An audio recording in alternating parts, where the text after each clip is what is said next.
Chapter 2, What Love Is. What love is cannot be taught. It cannot be learned, but it can be recognized. Can you pass love by and not know that it is there? Oh yes, you do it constantly by choosing to see illusion rather than the truth. You cannot be taught love, but you can be taught to see love where it already exists. The body's eyes are not the eyes with which love can be recognized. Christ's vision is, for only Christ's vision beholds the face of God. While you look for a God with a physical form, you will not recognize God. Everything real is of God. Nothing unreal exists. Each person passing from this life to the next learns no great secret. They simply realize love is all there is. Nothing unreal exists. Think for yourself. If you were going to die tomorrow, what would you today find meaningful? Only love. This is salvation's key. Because love has no physical form, you cannot believe that love could be what you are, what you strive to be, what you seek to return to. Thus you believe you are something other than love and separate from love. You label love a feeling and one of many. Yet you have been told there are but two from which you choose, love and fear. Because you have chosen fear so many times and labeled it so many things, you no longer recognize it as fear. The same is true of love. Love is the name you give to much you fear. You think that it is possible to choose it as a means to buy your safety and security. You thus have defined love as a reaction to fear. This is why you can understand love as fear's opposite. This is true enough. But because you have not properly recognized fear as nothing, you have not properly recognized love as everything. It is because of the attributes you have given fear that love has been given attributes. Only separate things have attributes and qualities that seem to complement or oppose. Love has no attributes, which is why it cannot be taught. If love cannot be taught but only recognized, how is this recognition made possible? Through love's effects. For cause and effect are one. Creation is love's effect, as are you. To believe that you are able to act in love in one instance and act in anger in another, and that both actions originate from the same place, is an error of enormous proportions. You again label love a sometimes component and think that to act in love more frequently is an achievement. You label acting from love good and acting out of anger bad. You feel you are capable of loving acts of heroic proportions and fearful actions of horrific consequence. Acts of bravery and acts of cowardice, acts of passion you call love, and acts of passion you call violence. You feel unable to control the most extreme of these actions that arise from these extremes of feeling. Both ends of feelings are considered dangerous, and a middle ground is sought. It is said that one can love too much and too little, but never enough. Love is not something you do. It is what you are. To continue to identify love incorrectly is to continue to be unable to identify yourself. To continue to identify love incorrectly is to continue to live in hell. As much as highs and lows of intense feeling are sought by some to be avoided, it is in the in-between of passionless living that hell is solidified and becomes quite real. You can label joy heaven and pain hell and seek the middle ground for your reality, thinking there are more than these two choices.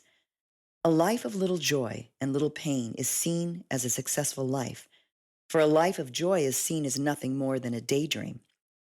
A life of pain, a nightmare. Into this confusion of love's reality, you add the contents of your history, the learned facts, and the assumed theories of your existence. Although your purpose here remains obscure, you identify some things you call progress and others that you call evolution, and you hope you have some minuscule role to play in advancing the status of humankind. This is the most you have any hope of doing, and few of you believe you will succeed. Others refuse to think of life in terms of purpose and thereby condemn themselves to purposeless lives, convinced one person among billions makes no difference and is of no consequence. Still others put on blinders to the world and seek only to make their corner of it more safe and secure. Some shift from one option to the next, giving up one and hoping that the other will bring some peace. To think that these are the only options available to creatures of a loving God is insane. Yet you believe that to think the opposite is true insanity. Given even your limited view of who you are, could this really be true? The insanity of your thought process and the world you perceive must be made known to you before you are willing to give it up. You do this, and yet you constantly forget. This forgetting is the work of your ego. Your true self does not want to forget and cannot for even the tiniest fraction of a second. It is precisely the inability of your true self to forget that gives you hope of learning to recognize love and, with that recognition, of ending the insanity you now perceive. Your real self is the Christ in you. How could it be anything but love, or see with eyes other than those of love? Would you expect any decent human being to look on a loveless world, on misery and despair, and not be moved? Think not that those who seem to add to the world's misery are any exception. There is not a soul that walks this earth that does not weep at what it sees. Yet the Christ in you does not weep, for the Christ in you sees with eyes of love. The difference is the eyes of love see not the misery or despair. They are not there. This is the miracle. The miracle is true seeing. Compassion is not what you have made it. The Bible instructs you to be compassionate as God is compassionate. You have defined it unlike the compassion of God. To believe God looks upon misery and responds with sympathy and concern and does not end the misery is to believe in a God who is compassionate as you are compassionate. You think you would end misery if you could, beginning with your own. And yet you could no more end misery by making it real than could God. There is no magic here of turning misery into delight and pain into joy. These acts would indeed be magic, an illusion on top of an illusion. You have but accepted illusion as the truth, and so seek other illusions to change what never was into something that will never be. To be compassionate as God is compassionate is to see as God sees. Again, I stress to you, this is not about looking upon misery and saying to yourself, you see it not. I am not an advocate of heartlessness, but wholeheartedness.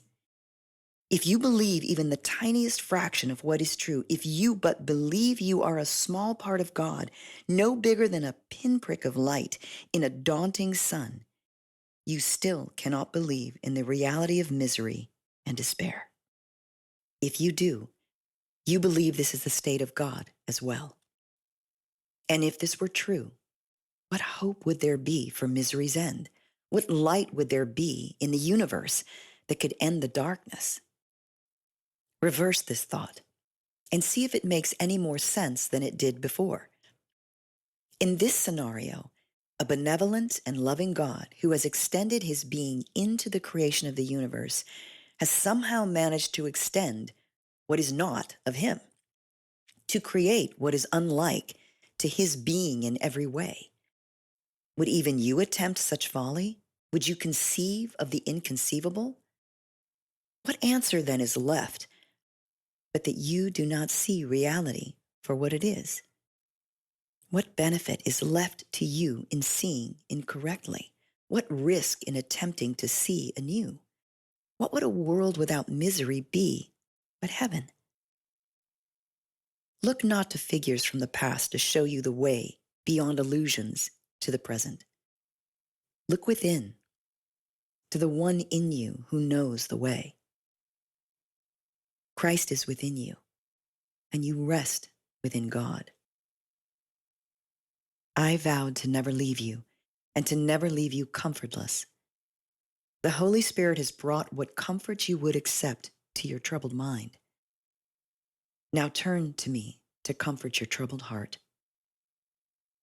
You have not sufficiently reversed your thinking, or your heart would not still be troubled. The reversal has not occurred because you separate mind and heart and think you can involve one without involving the other. You believe that to know with your mind is a learning process that stands apart from all else that you are. Thus, you can know without that knowing being who you are. You think you can love without love being who you are. Nothing stands apart from your being. Nothing stands alone. All your attempts to keep things separate are but a reenactment of the original separation made to convince yourself that the separation actually occurred. You do not stand separate and alone. At these words, your heart rejoices and your mind rebels. Your mind rebels because it is the stronghold of the ego. Your thought system is what has made the world you see, the ego its constant companion in its construction. Yet your mind too rejoiced in the learning of all the teachings that have brought you here, congratulating itself on a feat that brought it rest. It is from this rest that the heart begins to be heard. Just as the Holy Spirit can use what the ego has made, the ego can use what the mind has learned but is not integrated. Until you are what you have learned, you leave room for the ego's machinations. Once you are what you have learned, there's no room in which the ego can exist, and, banished from the home you made for it, it slowly dies. Until this happens, the ego takes pride in what the mind has acquired, even unto the greater peace and contentment offered by your learning. It can and does see itself as better and stronger and more capable of worldly success.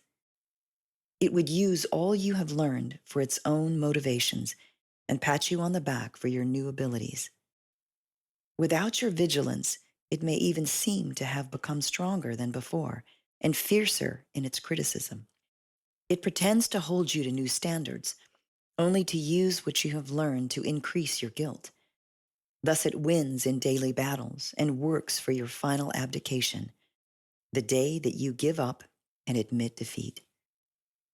It challenges your right to happiness and love and miracles, and seeks only to have you claim that living with such fantasies does not work and will not ever be possible here. Do not believe that all that you have learned will not do what it was given you to do. Do not believe in your failure or the ego's success. All you have learned is still with you, regardless of your perception of the outcome of your learning. Your perception of an outcome within your control is all that needs to change. Remember that cause and effect are one. What you want to learn, you cannot fail to learn. We will begin by working on a state of neutrality in which the war is no longer fought. The daily battles cease. Who wins and who loses is not of concern to us here. Peace has not yet come. But the white flag of surrender has been waved and dropped upon a hallowed ground where neutrality will for a short time reign before peace breaks out the glad rejoicing. There are no plunders to be treasured, no victors of this war. All that has been learned and learned again is that this is what you do not want. Freedom to return home, away from cries of agony, defeat, and vainglory, is all that now is sought. A state of neutrality is where the return begins. Armies may not yet be marching home, but their preparation is underway.